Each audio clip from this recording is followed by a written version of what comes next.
የኢትዮጵያውያን ተስፋ አትቁረጡ አለው ብሏል የአብርሃም አምላክ። ግን የኔን ለመኖሬም ለማየት ደግሞ ህግና ስርዓቴን ማክበር አለባችሁ። ምክንያቱም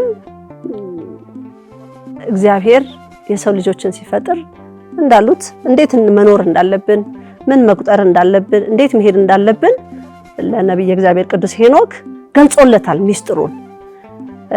ከምን ጊዜ በኋላ ነው የተቋረጠው የሚለውን ማሳወቅ ነው። ዲሜጥሮስ እና ማን ነው ደግሞ አቡሻህር የግብጽ ነው። ምንም የሚካድ ነገር የለውም። የግብጽ ነው።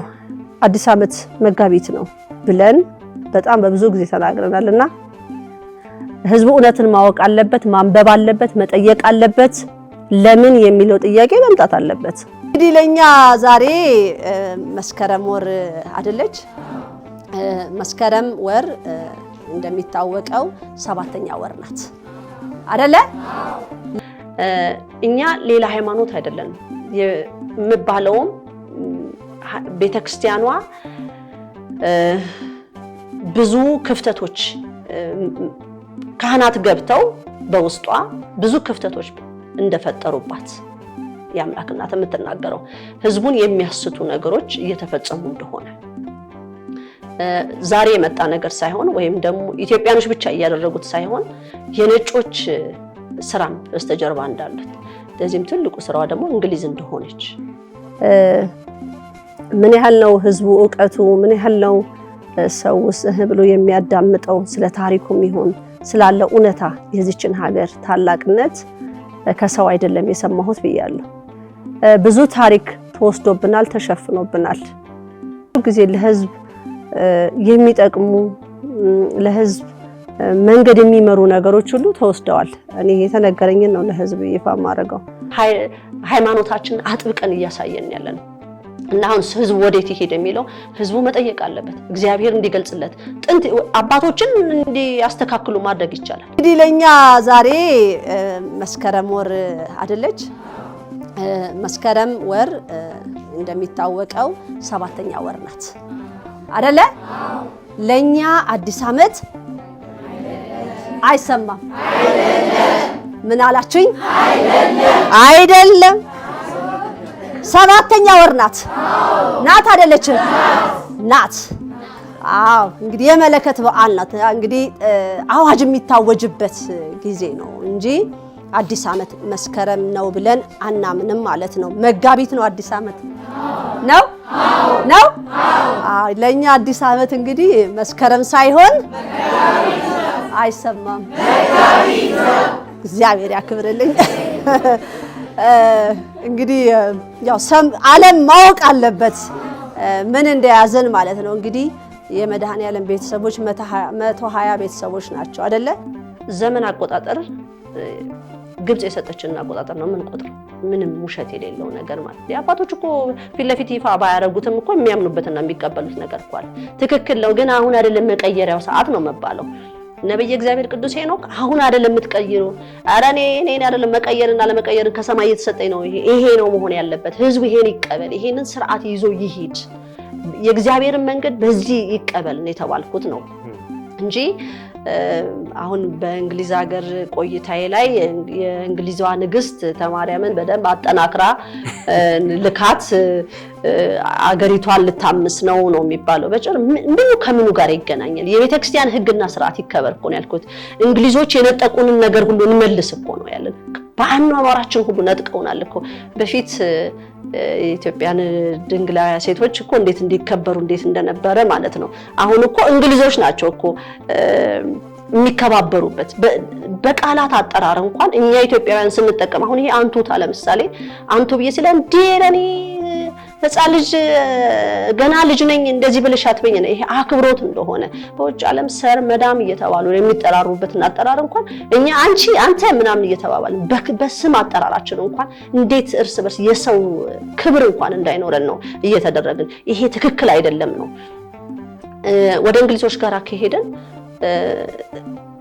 እንዴት ሆኖ ማለት የትኛው እንደው መንግስትም እኮ ያያል እንደው ተማሪም የትኛው ባንክ አካውንቷ ነው ከእንግሊዝ ፓውንዱና ዶላሩ የሚመጣላት እስቲ ነው ብሎ እኮ ኢንቨስቲጌት እኮ ማድረግና ማጣራት እኮ ይችላል። ከየትም እኔ የለኝም። እኔ ገንዘቤም ኃይሌም ሁለመናዬም ወላዲተ አምላክ ናት።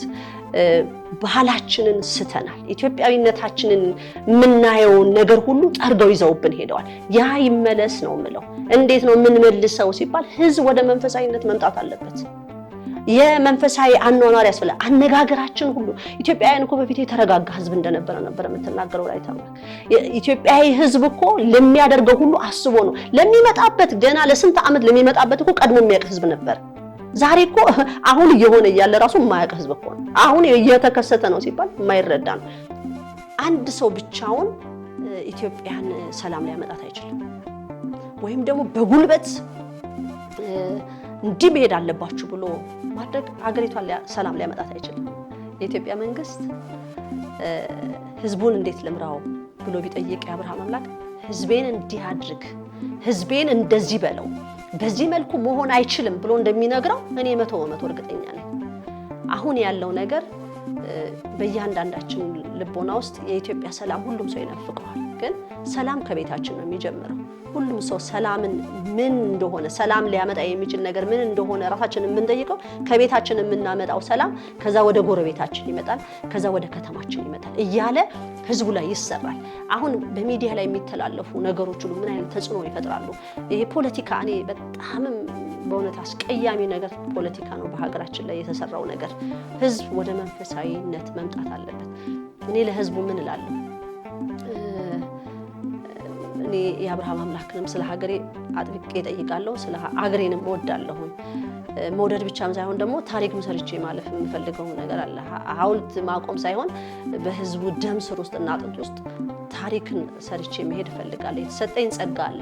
ጸጋዬን ይዤ ቁጭ ያልኩ ይመስለኛል። እና ይህን ጸጋ እግዚአብሔር ፈቅዶልኝ ህዝቡ ላይ መሰራት ያለበትን ነገር ህዝቡ እንዴት ነው ተስፋዬን መቁረጥ በቃ አይሆንልኝም የማለት አይሳካልኝም እንደው ወደ ባዕድ አምልኮ ውስጥ ገብቶ የአምልኮ የመጥፎ አምልኮ ውስጥ የእግዚአብሔርን ሁለት ነገር አንዴ ወደ እግዚአብሔር ይመጣል፣ አንዴ ወደ ሰይጣን አምልኮ ይመጣል። ሁለት አይነት እይታ አድርጎ እግዚአብሔርን ማግኘት አይችልም። ሰላም ኢትዮጵያን ማየት አይችልም።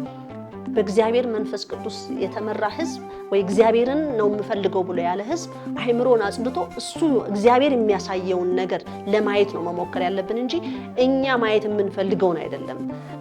እግዚአብሔርን ልናሳይ የምንፈልገው ከራሱ ከንጉሱ እሱ ሊያሳየን የሚፈልገው አካሄድ አለ። እንዳልኩት እኔ ከተማ አለች በዚህች ቅድስት ሀገር ኢትዮጵያ ላይ የዓለም ህዝብ ያላያት ከተማ።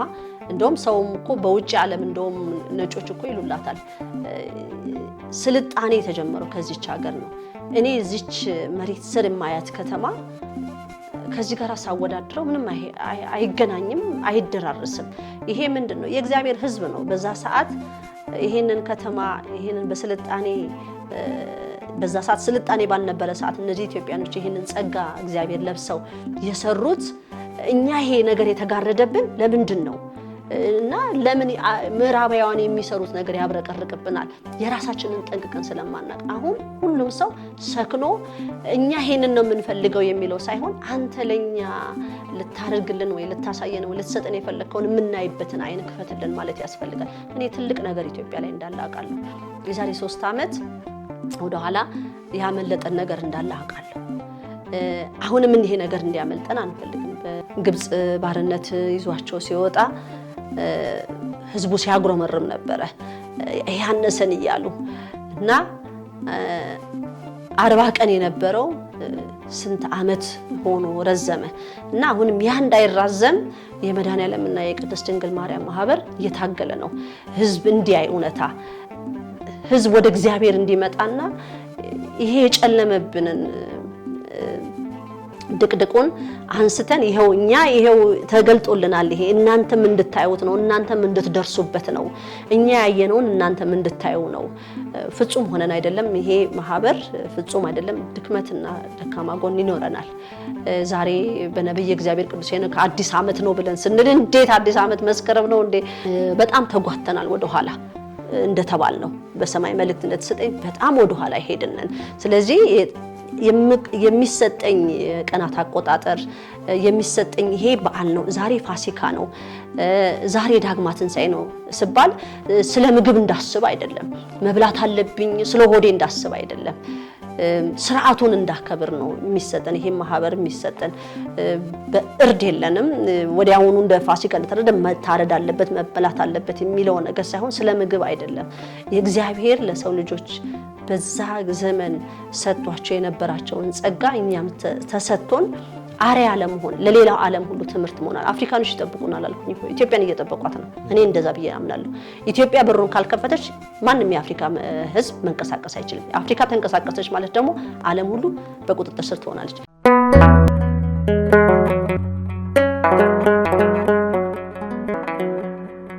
ዘኢትዮጵያ